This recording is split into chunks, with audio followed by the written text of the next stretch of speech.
Bienvenue très chers téléspectateurs, très chers amis, dans le journal des infos sur Actu du Peuple Télévision. À la présentation, Madame Flore Makwala Kayenge.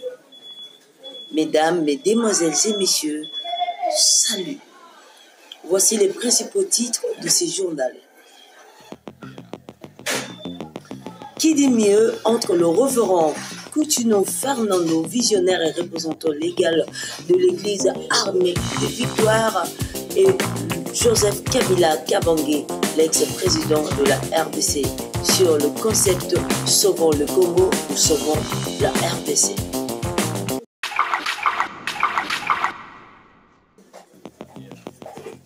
Quant à Ribourg, du côté de Rebelle, le M23 AFC ont courbé la tête devant le phare BC et se sont rendus eux-mêmes.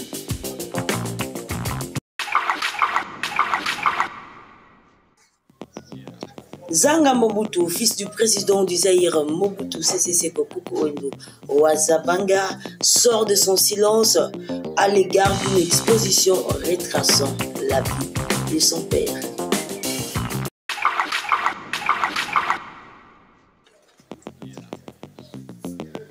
Colette Brackman, journaliste belge, fait son admiration autour du portrait politique de Joseph Kabila Kabange.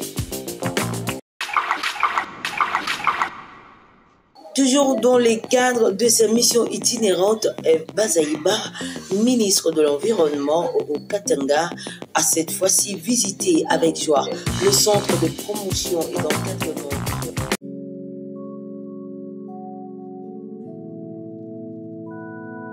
Qui dit mieux entre le révérend Coutinho Fernando, visionnaire et représentant légal de l'église armée des Victoires qui a pour siège ici à Kinshasa, et Joseph Kabila Kabange, l'ex-président de la RDC, sur le concept de Sauvons le Congo ou Sauvons la RDC.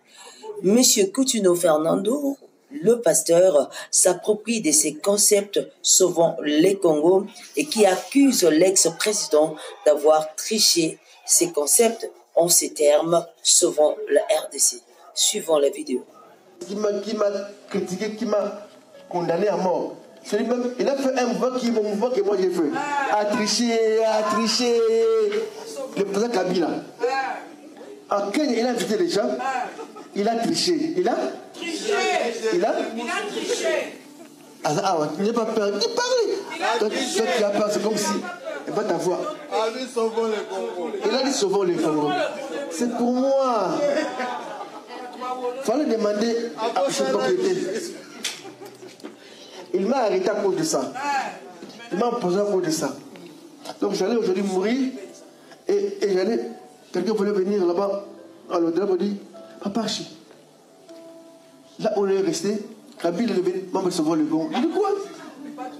Il est venu, maman sauvons le Congo. Comment? Il est venu sauver le Congo. Il a volé.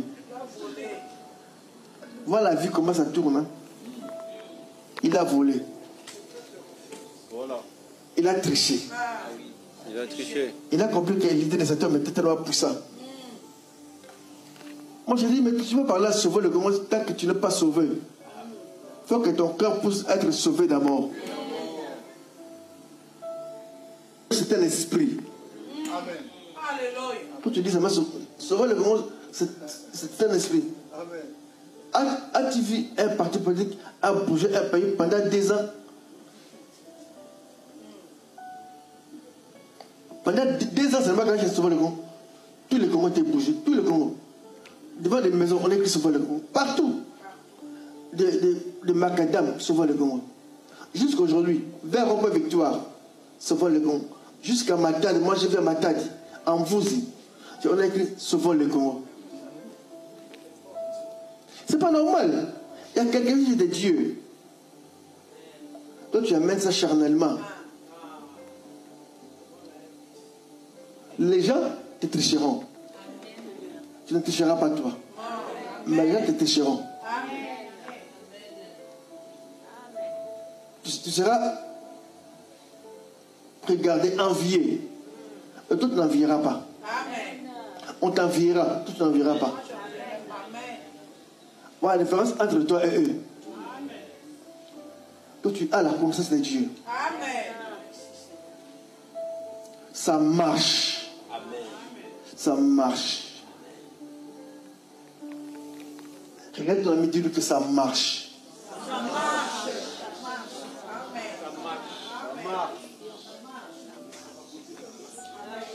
Je veux 3 personnes qui vont me dire que ça marche. Ça marche. 3 personnes qui ça marche pas, qui vont me dire à moi que ça marche. Ça marche. Ils viennent ici me dire que ça marche. Ça marche.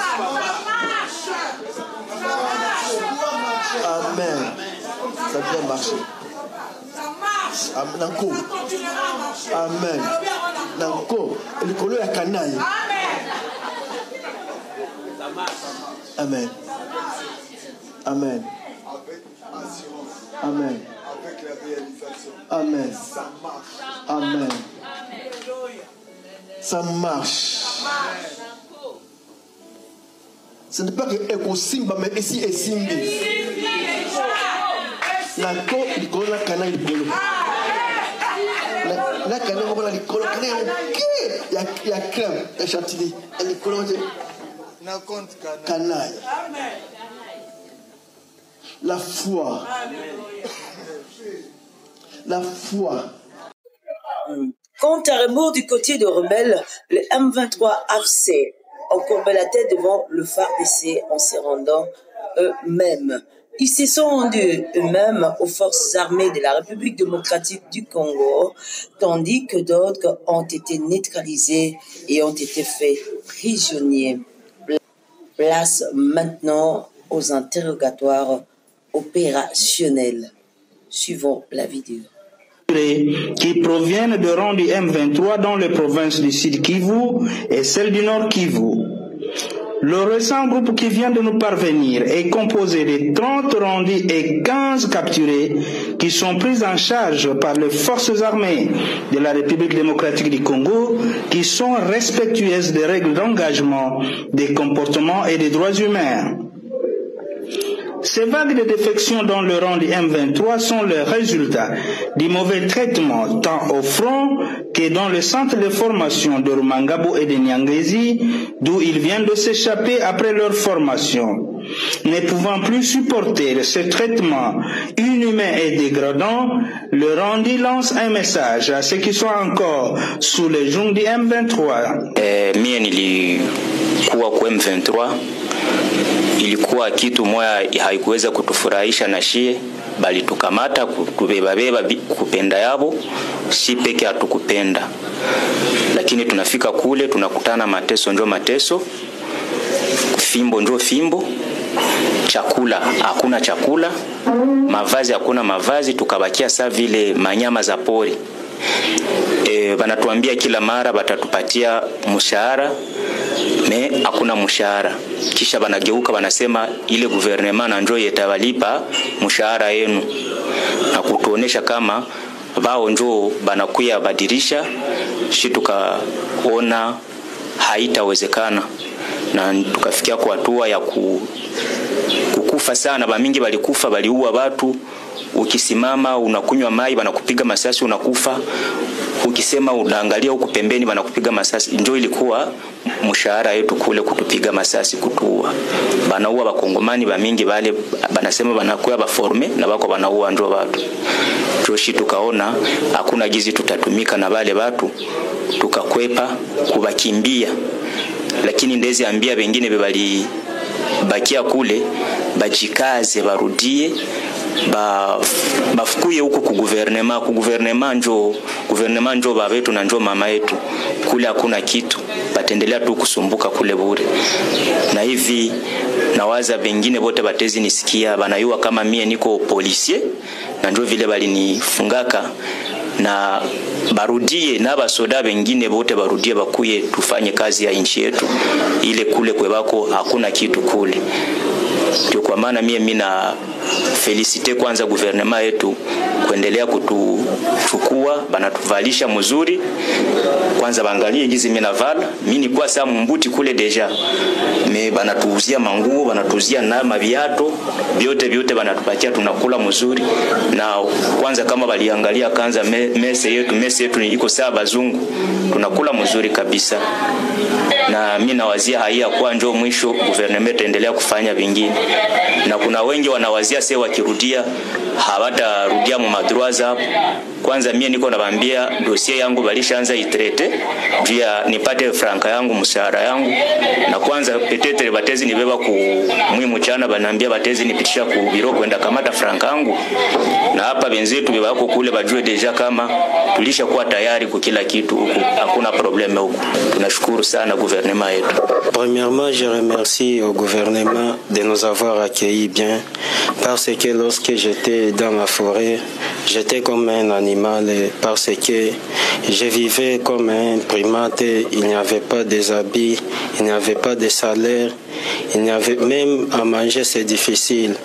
C'est pour cette raison que j'ai vu que je ne peux pas rester pour souffrir, pour rester simplement comme ça. Et puis j'ai trouvé encore une maladie qu'on appelle le rhumatisme à cause d'humidité parce que nous ne dormions pas même dans des maisons. Nous restons simplement dans la forêt comme ça, dans des trous qu'on appelle des trachées. J'ai besoin de vivre avec les gens de mon pays. C'est pour cette raison que nous avons pris la fuite pour se rejoindre au gouvernement. C'est pour cette raison que je demande aux gars qui sont dans la forêt de venir se joindre au gouvernement parce qu'ils sont dans la souffrance. Et je dis merci vraiment parce que nous sommes bien accueillis. Il sied de rappeler que parmi les rangs de figure deux mineurs d'âge, dont l'un âgé de 12 ans et l'autre de 15 ans, recrutés de force par les M23 en violation des droits de la guerre et du droit international humanitaire. Il dénonce. Papa, maman, nana posa zonga Jesus na zamba te, nana posa tanga ukula bana msusu. Basoda waende wakakula wakatukamata mpenzi wasaidia kushota maji, tukaenda mpaka Mshaki. Fika Mshaki wakatuambia wanataka kufundisha Zanga Mobutu, un peu frustré, fils du président du Zaïre, Mobutu Sese Seko Kukuwendo Wazabanga, brise son silence autour d'une exposition qui a retracé la vie de son père. À la suite d'une exposition de photos et vidéos retraçant la vie et les parcours de l'ancien président du Zaïre, le maréchal Mobutu Sese Seko Zanga Mobutu revient sur les anecdotes de la vie de l'ancien président comme parent. À quel moment, vous, en tant que fils Mobutu, vous avez pris conscience que vous étiez fils Mobutu? Je pense quand même relativement jeune, parce que mes parents, en fait, voilà, je pense que dès le départ, ils m'ont initié à cela. Savoir que, voilà, j'avais un père qui occupait des fonctions importantes. Et très tôt aussi, j'ai compris que il y avait le moment où c'était le papa, et puis il y avait le moment où c'était le chef d'État. Nous avions un ami, c'était en 91 ou 92, un ami qui venait du Canada. Et donc on l'avait invité, il était à table avec la famille. Et alors, sans réserve, il a posé la question à notre père en disant « Mais Monsieur le Président, si vous n'occupiez pas cette fonction-là, qu'est-ce que vous auriez fait ?» Et sans hésiter, il a dit « J'aurais été probablement un agriculteur, donc je travaillerais la terre et je serais entouré de ma famille. » Lorsque nous étions, par exemple, au village, hein, pas seulement à Gbadolité, mais même à l'intérieur du pays, par exemple, lorsqu'il arrivait, il voyait d'abord l'autorité coutumière avant de rencontrer les autorités administratives, les politiques. Et donc ça, c'était quand même une constante aussi chez lui. Donc je comprenais que c'était très très important. Et c'est vrai qu'il a quand même mis l'accent sur cette question pendant pratiquement toute sa présidence. L'authenticité, la dignité, le respect. Il y a un chef coutumier à Gbadolité, justement, le chef Lité. Un jour qu'il lui posait la question, il disait, mais c'est comme il l'appelait toujours papa, alors il disait, mon fils, mais comme tu vas arriver à Gbadolité, est-ce qu'on doit te porter en tipoï? Alors il a dit, non, ça c'est pour toi. Il dit, ouais, là, il m'a conduit à papier. Hein? Donc, Donc là aussi, il y avait cette image-là de dire, voilà, je reconnais l'autorité coutumière. Et c'est quand même un très grand signe d'humilité pour la personnalité qu'était le maréchal Mobutu. Absolument, absolument. Dans les photos que j'ai regardées ici, on ne voit pas le président Mobutu dans cet état de maladie. Hein? Est-ce que c'est pour préserver l'image de cette grandeur que vous avez omis de mettre ce genre de photos? Ah, mais je ne l'ai pas omis, je pense que c'est tout à fait assumé. Je pense que ça a été... D'ailleurs, moi je me plains souvent de ça parce que je dis, mais souvent dans les journaux...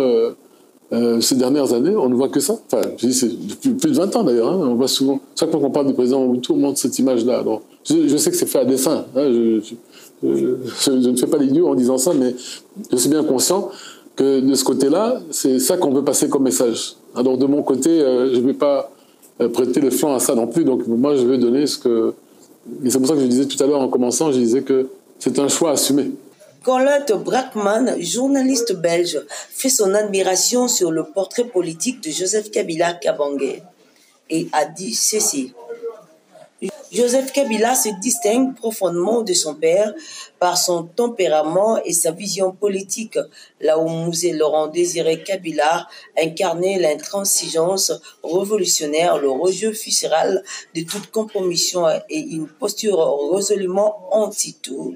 Son fils Joseph s'est montré plus pondéré, plus réfléchi, presque stratège dans sa retenue. Suivant cette interview. Jusqu'aujourd'hui. On dit tel père, tel fils en règle générale, mais c'est pas du tout le cas chez les Kabila. Le père était anti-tout, disaient certains. Le fils est plutôt conciliant. Il réfléchit. Il réfléchissait. Certains ont vu, derrière son arrivée, la mainmise des Occidentaux qu'il trouvait un peu plus conciliant. Vous confirmez ? Le fils voulait rester vivant. Le fils ne voulait pas être victime d'une tentative d'assassinat. Il voulait pas être victime d'un attentat. Et donc, il devait donner des gages à ceux qui auraient eu, à l'époque, les moyens de le liquider. Et donc, il a choisi de donner une apparence conciliatrice d'un bon garçon, d'un gentil type. Comme disait à l'époque, c'était Chirac. Mais il est bien, ce garçon. Mais c'est formidable, il est plus intelligent que son père. Non, il était un bon comédien. Il cachait parce que c'était une question de vie ou de mort. Sinon, il aurait été liquidé de la même façon que son père. Et donc, il donnait toutes les apparences. Louis Michel dit, mais il est gentil, ce garçon. Louis Michel l'a pris un peu sous son aile pour lui expliquer, croyait-il, hein, le BABA de la fonction de chef. Mais il voulait installer son pouvoir, s'habituer au pouvoir, qu'on s'habitue à lui, éviter un attentat, une liquidation, et finalement s'installer et sauver, réunifier son pays. C'était la première chose qu'il a dit dans cette première interview. Je veux recréer, retrouver l'unité du Congo, faire ce qu'il faut pour que ce pays ne reste pas comme ça, divisé en plusieurs parties, le réunifier et que toute la population se retrouve de nouveau dans ses frontières. Ça méritait tout de même, de mon point de vue, d'être répercuté et d'être soutenu contre tous les divisionnistes et tous les prophètes de malheur. Vous avez senti ça tout de suite chez lui? Oui. Le fait, la peur de l'inconnu et la volonté de réunifier le pays. Oui, il était le fils d'un révolutionnaire. C'est un enfant qui a grandi dans le maquis. Il a été à quelle école? Il n'a pas été au lycée français. Hein, il est allé peut-être au lycée français bien des années après en Tanzanie, mais il est allé à l'école dans le maquis. Qu'est-ce qu'on leur apprenait dans le maquis? C'était des disciples de Patrice Lumumba, qui était le symbole du patriotisme et de l'unité du pays. Ça, c'est l'enseignement qu'il a eu dans des circonstances très, très difficiles dans le maquis et puis en Tanzanie. Et son père lui disait, un jour on retournera dans notre pays, un jour on reconstruira mieux ce pays que sous la dictature actuelle. Il a été baigné dans ces enseignements-là, et je crois que là, on se refait pas, quoi. Même s'il a essayé de se donner les moyens et puis de ne pas s'appauvrir, enfin, il y a eu d'autres choses après, mais au départ, l'idée était, on réunifie le pays et on retrouve son unité, on fait partir les armées étrangères et on fait des concessions inévitable pour que ça puisse se passer. Et là, il a tout de même réussi. Il a mené ce pays réunifié aux premières élections démocratiques. C'est tout de même pas mal pour quelqu'un qu'on croyait qu'il jouait avec des jeux électroniques, des Dinky Toys et des jeux électroniques quand il est arrivé au pouvoir. C'est quand même pas mal comme résultat. Première, deuxième, troisième élection démocratique, à l'issue desquelles il laisse le pouvoir à quelqu'un d'autre. Bon, les conditions, l'histoire nous les rendra mot pour mot un jour. Rien ne se cache éternellement. Mais depuis, il se tait. Vous qui l'avez fait tant parler. Il n'est plus là. Il est discret pour vivre heureux, vivons cachés. Il est encore dans vous disiez au début, pour vivre bien ou pour vivre, il se cache derrière la sagesse du silence. Oui, et puis il y a une question que je lui ai toujours posée, c'est que vous êtes élu pour deux mandats. Quand vous ne serez plus président, quel est votre but dans la vie? Qu'est-ce que vous voulez faire? Et alors c'était une réponse très très basique. Moi, je ne suis pas comme ces Européens qui rêvent d'aller passer leur temps à la Costa Brava ou dans des lieux de villégiature. Moi, j'ai été exilé et je souhaite une chose, c'est vivre dans mon pays. Vivre dans mon pays dont j'ai été banni pendant toute la première période de ma vie. Moi, je veux vivre en paix, tranquille, dans mon pays. Bon, c'est une ambition respectable. Vous n'avez plus de contact avec lui? Non. Direct, non. Le président. J'ai pu essayer non plus. Vous n'avez pas essayé non plus. Non, mais les journalistes sont toujours sur l'événement, l'actualité, voilà. Mais vous qui écrivez beaucoup, vous avez écrit beaucoup sur Mobutu. Oui. Vous n'avez pas envie d'écrire sur Kabila? Ah, il y a matière. Hein. Il y a matière. Au boulot. Il y a matière, mais pour ça, il faut qu'il parle. Vous n'avez pas essayé? À ce stade-ci, non. Mais j'aimerais bien. Nous aimerions tous le faire parler. Dites-le lui si vous le voyez. Il faudrait qu'il parle. Toujours dans les cadres de sa mission itinérante, Bazaïba, ministre de l'Environnement au Katanga, a cette fois-ci visité avec joie le centre de promotion et d'encadrement de jeunes en agri-business réalisé dans le cadre du projet d'appui au bien-être alternatif des enfants et des jeunes impliqués dans la chaîne d'approvisionnement du cobalt, en parenthèse, PABEA. Oui, de la BAD, Banque africaine de développement. Alors, il y a ici un grand projet de donner l'alternative aux mines. Aux miniers, en fait, les gens, la population qui travaille autour des mines, et avec tout ce qu'il y a comme conditions difficiles, surtout les femmes et les enfants, évidemment, y compris aussi les hommes, qui ne gagnent presque rien, mais qui vivent du jour le jour et des conditions médiocres. Alors, il faut leur donner l'alternative parce qu'il n'y a pas que le mine. Comme le chef de l'État avait dit, alterner aussi les ressources de la République. Donc c'est un projet ici qui est pratiquement holistique. L'appui donc de la Banque africaine de développement appuyé qui a donné l'appui au Fonds national pour la promotion des services sociaux, les FNPSS. Alors Madame la DG là est venue me faire visiter. Quand je dis holistique, c'est-à-dire vous avez d'abord les centres de formation des jeunes. Et à côté des centres de formation des jeunes, vous avez des centres de production. Dans la production, c'est production multiple. Vous avez les porcheries, la chèvrerie, la pisciculture. Vous avez aussi des volets agricoles où nous avons la possibilité de transformation locale des produits agricoles comme les rizeries, il y en a ici. Nous allons transformer aussi le maïs en farine. Nous avons aussi l'innovation qui est les farines de manioc.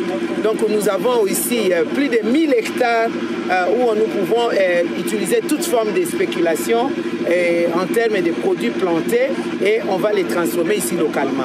Tout au début, lorsque nous sommes venus, vous avez vu un marché où il y a des coopératives mises en place pour les femmes et aussi les hommes, mais la majorité, ce sont des femmes, où ils vont amener des produits agricoles, les produits des potagers, les tomates, les choux, les arachides, tout ce que vous voulez.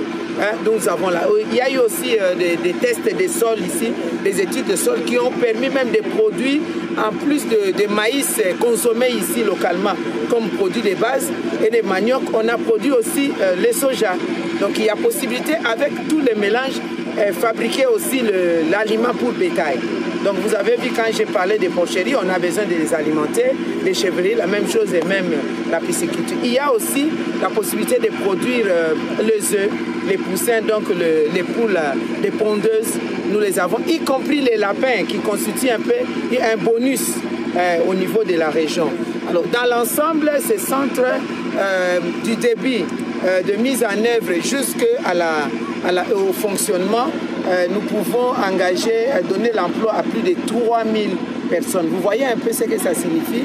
À Mutumpeke, qui était Mutumpeke, donc un petit village qui commence maintenant à employer plus de 3000 personnes de la région. Nous sommes dans les territoires de Kipushi et la localité c'est Mutumpeke dans les Haut-Katanga.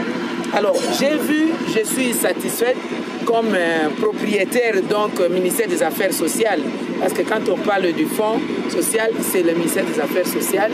Et vu la dimension même du projet, vu la grandeur, les niveaux, parce que pour que nous puissions signer un contrat avec la BAD, c'est le gouvernement qui autorise.